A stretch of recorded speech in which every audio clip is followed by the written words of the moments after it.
So hi mga manang, magandang gabi. So ang oras na to is sige na tong ipaano na to tong ilaw. Yan yung ilaw. Yan oras 10:20 PM na.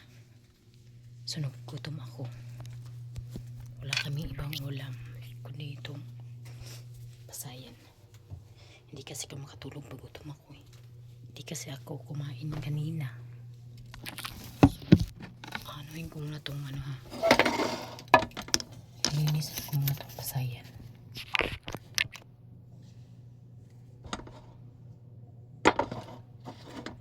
So ganyan. Nagugutom kasi ako eh. Piling ko hindi ko makakatulog pag ano.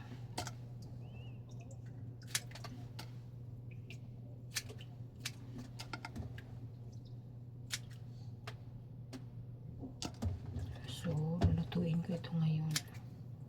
Maliit lang ito.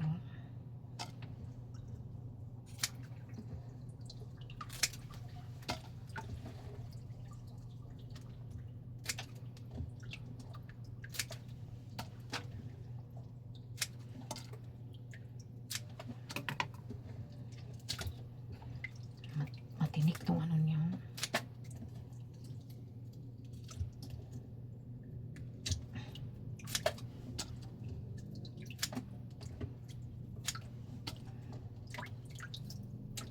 Pinutol ko to. Yung ganito niya, pinuputol ko.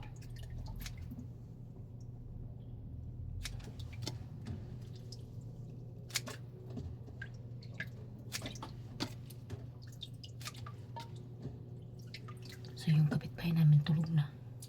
Ako na lang ang hindi tulog.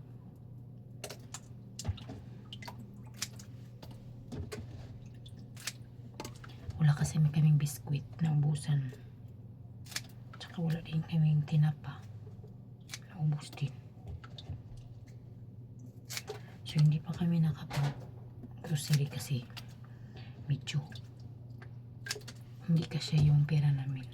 Pangbili lang yun ng ano. Pangbayad yun ng ano. Kuryente. So pag gagastuhin namin yun baka mawalan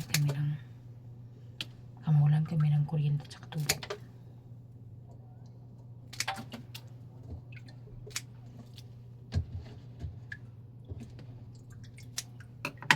So ayun, oh my god.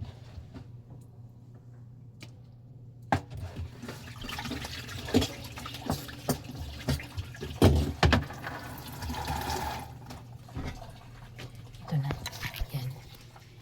Isasamid ko lang yan kasi wala kaming oil. Naubusan na talaga kami mga manang na mga ano mga gamit kasi parang nahihirapan sa kalisod kami ngayon. Yan. Paano yan natin muna? May nato nilagyan ng asin at saka so hintayin muna natin yung maluto. Hugas muna ako ng pinggan.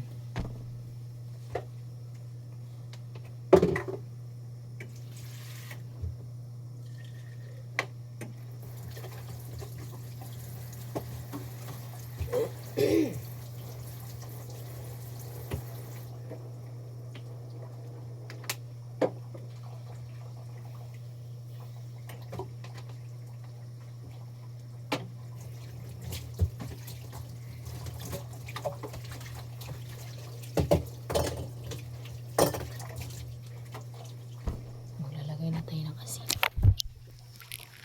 Ayan na. So yun na guys. Hindi siya masyadong makita dyan. Maglalagay muna ako ng asin. Tingnan mo tuloy ano nangyari nito. Wala kasi mapaglagyan. So dyan ka muna yan. Ano muna natin yung asin. Kuha muna ako ng asin konti. Sarap. Hindi na may sarap.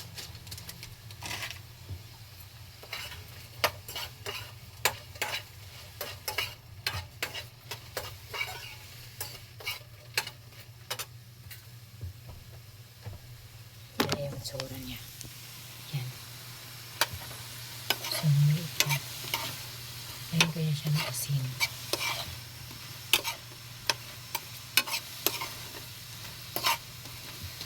Yan. So, lagyan natin ng suka.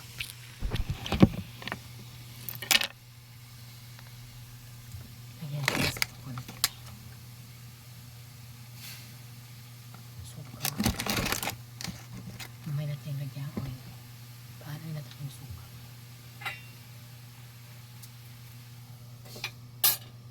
So, ganun yan lang kasimple. Anong oras? 10:27 na ng gabi. So, kain ako ngayon.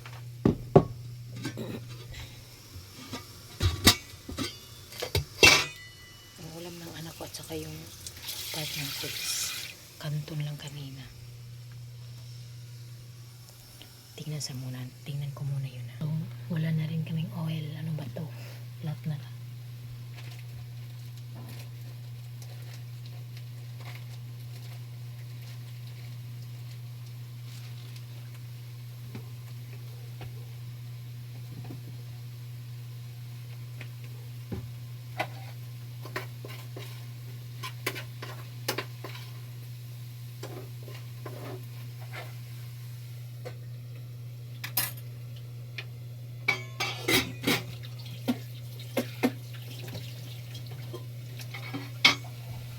Malapit na siyang maluto.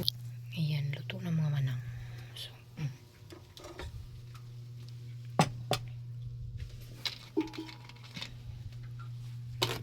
kain ako.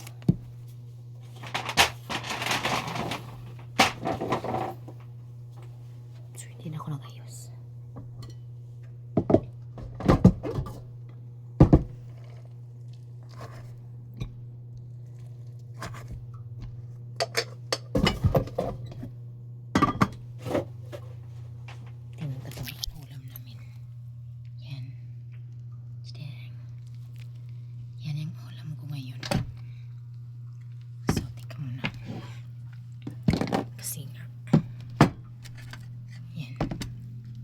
Ito yung ulam ko ngayon. So, sinangag ko lang ito. Hindi ko na yan inanuan. Yan lang pinakasimpleng ulam. Tapos, kakain ako. So, kain tayo. Okay. Sarap siya.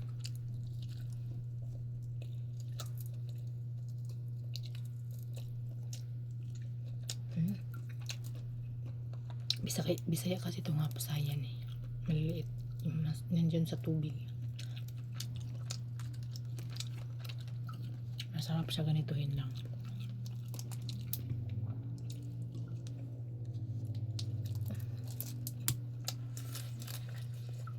Pang oras natin eh.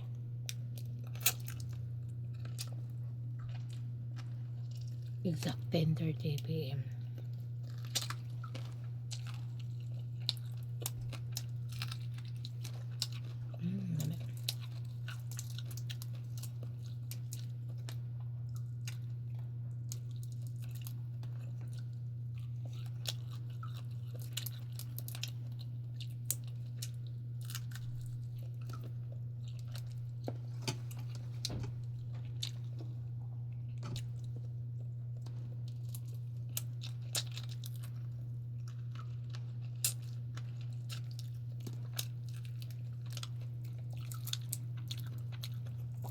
Sarap siya pag luto mo siya ng suka lang at saka walang panakot.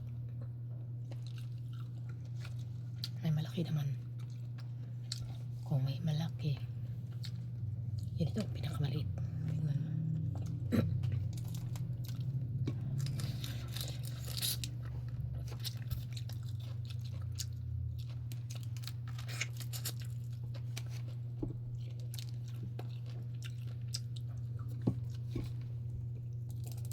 Pasayan pag may sabaw masarap.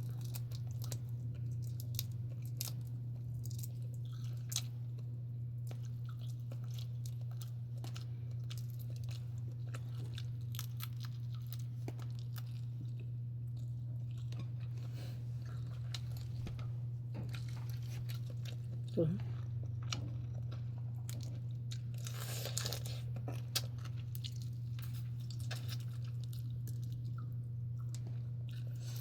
yung mga kapitbahay namin tulog na. Ako lang hindi nakatulog kasi gutom ako.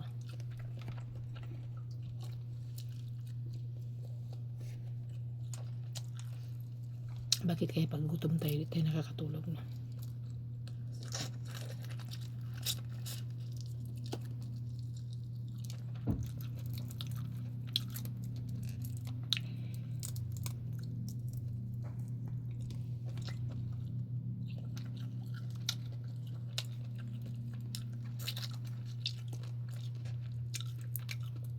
Nabusan kasi kami ng mga ano. Pag may pera kami, pag extra, pumupunta kami sa groceryhan. Bumibili ako ng Milo sa anak ko, tsaka yung biskwit niya. Mga gamit ito sa bahay, mga sa kusina ba. Oil, toyo, magic sarap, pitsin. Tsaka yung mga biskwit ng baon ng anak ko. Yun ang binibili namin. Tsaka bili kami ng konti ng karne at tsaka yung manok, konti po. So ngayon,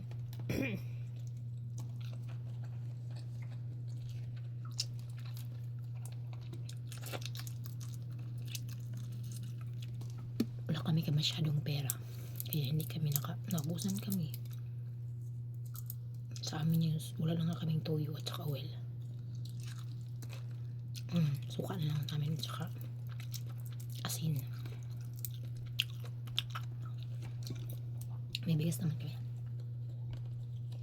Walang problema pang wala kayong ulam. Kasi pwede na yung kahit walang ulam basta may bigas lang. Okay na yun sa akin. Mataba siya.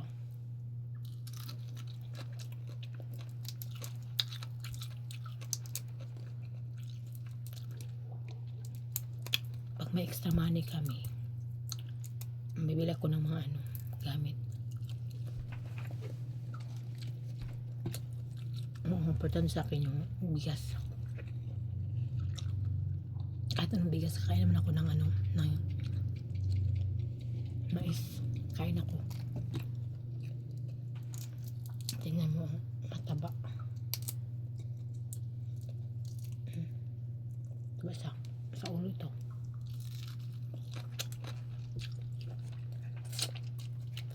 So,